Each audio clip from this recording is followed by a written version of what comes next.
बोलो गीता माता की जय। ओम श्री परमात्मने नमः। श्रीमद् भगवद गीता तृतीय अध्याय 19वां श्लोक। तस्मादसक्तः सततं कार्यं कर्म समाचर असक्तो आचरण कर्म परम आपनोति पुरुषः। इसलिए तू निरंतर आसक्ति से रहित होकर सदा कर्तव्य कर्म को भली भांति करता रहे, क्योंकि आसक्ति से रहित होकर कर्म करता हुआ मनुष्य परमात्मा को प्राप्त हो जाता है। कर्म तो सभी किया करते हैं, पर कर्मयोग तभी होता है जब आसक्ति रहित होकर दूसरों के लिए कर्म किए जाते हैं। आसक्ति शास्त्र विहित कर्म करने से ही मिट सकती है। धर्म ते विरति, शास्त्र निषिद्ध कर्म करने से आसक्ति कभी नहीं मिट सकती। परम अपनोति पुरुष है, जैसे कहा गया है परम पद से सांख्य योग के परमात्मा प्राप्त होने की बात कही है, ऐसे ही यहाँ परम पद से कर्मयोगी के परमात्मा को प्राप्त होने की बात कही है। साधक कर्म योग, ज्ञान योग और भक्ति योग पर क्यों न चले, उसके द्वारा प्राप्त है वस्तु एक परमात्मा ही है, जिसकी प्राप्ति में विकल्प, संदेह और निराशा ना हो, तथा जो सदा देश में ही, सब काल में ही, सभी के लिए ही उसका अपना, जिस तत्व से कोई कभी किसी अवस्था में किंचित मात्र भी अलग ना हो सके, अर्थात जो सबसे सदा अभिन्न रूप से स्वतः प्राप्त हो। शंका कर्म करते हुए कर्मयोगी का कर्तव्य अभिमान कैसे मिट सकता है, क्योंकि कर्तव्य अभिमान मिटे बिना परमात्म तत्व का अनुभव नहीं हो सकता। समाधान, साधारण मनुष्य सभी कर्म अपने लिए करता है। अपने लिए कर्म करने से मनुष्य में कर्तव्य अभिमान रहता है। कर्मयोगी कोई भी क्रिया अपने लिए नहीं करता। वह ऐसा मानता है संसार से शरीर, इंद्रियां, मन, बुद्धि, पदार्थ, रुपए आदि जो कुछ प्राप्ति हुई है वह सब संसार की है, अपनी नहीं।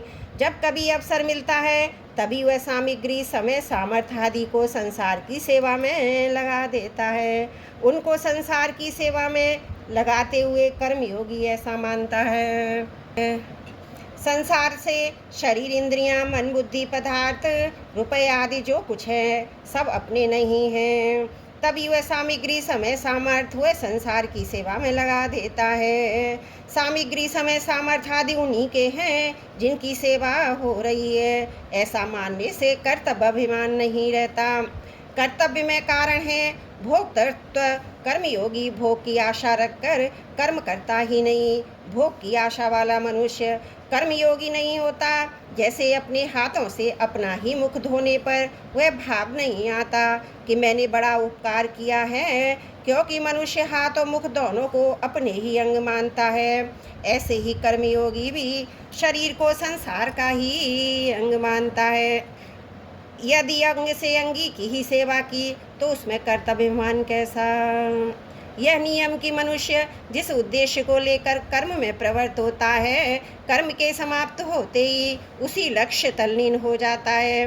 जैसे व्यापारी धन के उद्देश्य से ही व्यापार करता है तो दुकान बंद करते ही उसका ध्यान स्वतः रुपए की ओर जाता है। रुपए गिनने लगता है, उसका ध्यान इस ओर नहीं जाता आज कौन कौन ग्राहक आए, किस किस जाति के आए, आदि आदि कारण की ग्राहकों से उसको कोई प्रयोजन नहीं है।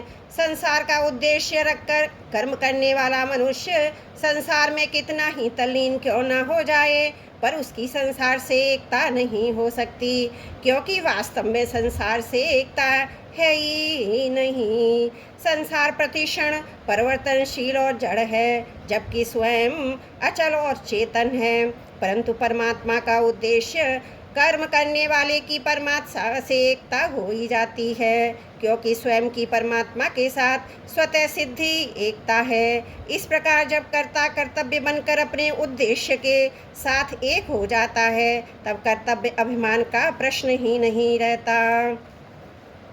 परमात्म तत्व की प्राप्ति के लिए सब कर्म करते हैं। उस परमात्म तत्व में कर्तव्य अभिमान अथवा कर्तव्य कर्तापन नहीं है। अतः प्रत्येक क्रिया के अंत में उस उद्देश्य के साथ एकता का अनुभव होने के कारण कर्मयोगी में कर्तव्य अभिमान नहीं रहता। प्राणी मात्र के द्वारा किए हुए प्रत्येक कर्म का आरंभ और अंत होता है। कोई भी कर्म निरंतर नहीं रहता, अतः किसी का भी कर्तव्य निरंतर नहीं रहता। प्रत्युत कर्म का अंत होने के साथ ही कर्तव्य का भी अंत हो जाता है।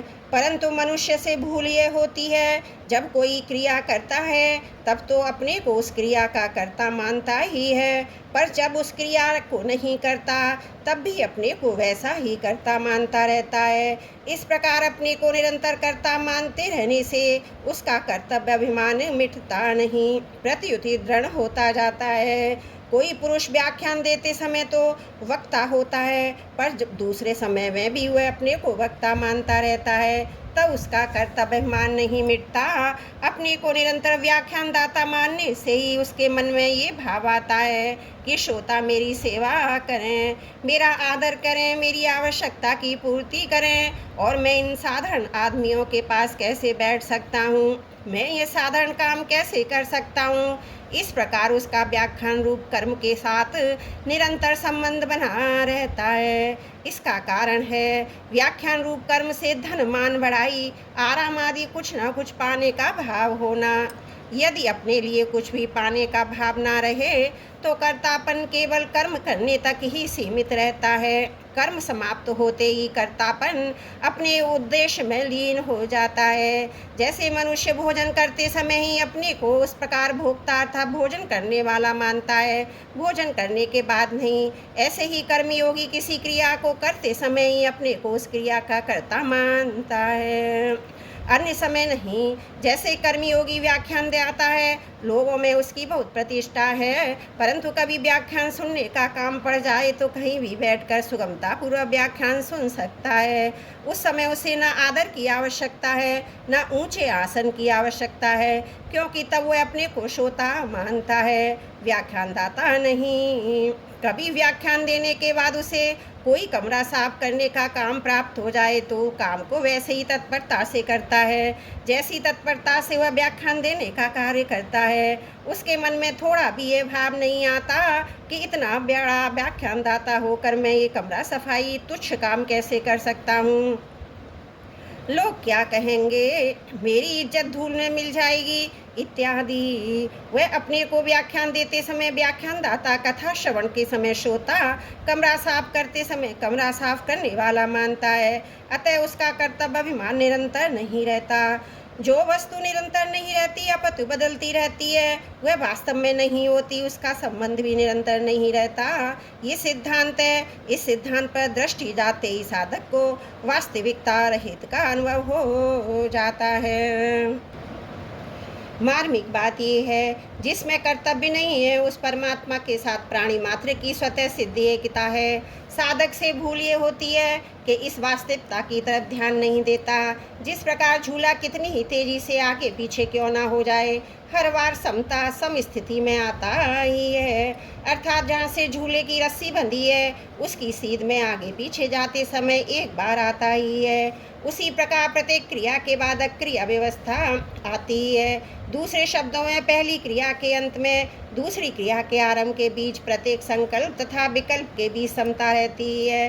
दूसरी बात, यदि वास्तविक दृष्टि से देखा जाए तो झूला चलते हुए विषम दिखने पर भी निरंतर समता में ही रहता है, अर्थात झूला आगे पीछे जाते समय भी निरंतर जहाँ से झूले की रस्सी बंधी है उसकी सीध में ही रहता है। इसी प्रकार जीव भी प्रत्येक क्रिया में समता में ही स्थित रहता है। परमात्मा से उसकी एकता निरंतर रहती है। क्रिया करते समय समता में स्थिति न दिखने पर भी वास्तव में समता रहती है। जिसका कोई अनुभव करना चाहे तो क्रिया समाप्त होते ही उसका अनुभव हो जाता है। यदि साधक इस विषय में निरंतर सावधान रहे तो उसे निरंतर रहने वाली समता या परमात्मा से अपनी एकता का अनुभव हो जाता है, जहाँ कर्तव्य नहीं है।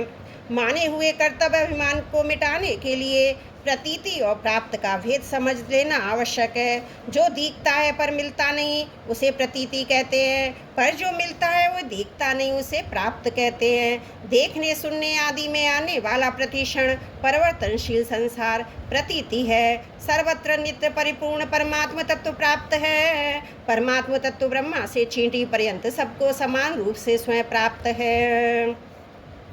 इदताम से दिखने वाली प्रतीति का प्रतिक्षण अभाव हो रहा है। दृश्य मात्र प्रतिक्षण अदृश्य में जा रहा है। जिनसे प्रतीति होती है वे इंद्रिया, मन, बुद्धि आदि भी प्रतीति ही है। नित्य अचल रहने वाले स्वयं को प्रतीति की प्राप्ति नहीं होती। सनासम में रहने वाला परमात्म तत्व स्वयं को नित्य प्राप्त है। इसलिए प्रतीति अभाव रूप और प्राप्त भाव रूप है। ना सतो विद्यते भावो ना भावो विद्यते सते। यावन मात्र पदार्थ क्रिया प्रतीति क्रिया मात्र कृतिया में लीन होती है। प्रत्येक क्रिया के आदि और अंत में स्वतः सिद्ध अक्रिय तत्व विद्यमान रहता है। जो आदि और अंत में होता है वही मध्य में भी होता है, यह सिद्धांत है। अतः क्रिया के समय भी अखंड और सहज अक्रिय ज्यों का त्यों विद्यमान रहता है। वह सहज क्रिया तत्व अक्रिय सक्रिय दोनों अवस्थाओं को प्रकाशित करने वाला अर्थात प्रवृत्ति और निवृत्ति दोनों से परे है। प्रतीति देश काल वस्तु व्यक्ति क्रिया आदि से माने हुए संबंध अर्थात आसक्ति के कारण ही नित्य प्राप्त परमात्मा तत्व का अनुभव नहीं होता। आसक्ति का नाश होते ही नित्य प्राप्त परमात्मा तत्व का अनुभव हो जाता है।